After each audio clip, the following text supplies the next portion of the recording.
এত কম সময় লাউ রান্না, সত্যি বলছি অল্প সময় লাউ রান্না এত মজা।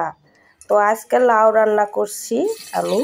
মশলাগুলো কিন্তু দিয়ে দিলাম, বাটা মশলা দিয়ে দিলাম, গরম মশলা দিয়ে দিলাম, পেঁয়াজ দিয়ে দিলাম, সব মশলা দিয়ে গুঁড়া মশলা দিয়ে দিলাম। দেওয়ার পরে সুন্দর করে নেড়ে চেড়ে নেব।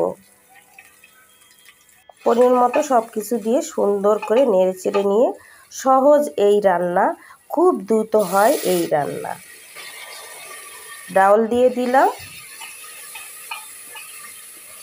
তারপরে দিয়ে দেব লাউ ও আলু। খুবই সহজ রান্না। তারপরে পানি দিয়ে সুন্দর করে সিদ্ধ করে নিলাম প্রেসার কুকারে। এখন একটু বাগার দিতে হবে, বাগার না দিলে আবার বাঙালিদের ভালো লাগে না। দেখুন কত সুন্দর লাউ রান্না হয়ে গেল। এত কম সময় লাউ রান্না, সত্যি বলছি অল্প সময় লাউ রান্না এত মজা। তো আজকে লাউ রান্না করছি আমি। মশলাগুলো কিন্তু দিয়ে দিলাম, বাটা মশলা দিয়ে দিলাম, গরম মশলা দিয়ে দিলাম, পেঁয়াজ দিয়ে দিলাম, সব মশলা দিয়ে গুঁড়া মশলা দিয়ে দিলাম। দেওয়ার পরে সুন্দর করে নেড়ে চেড়ে নেব।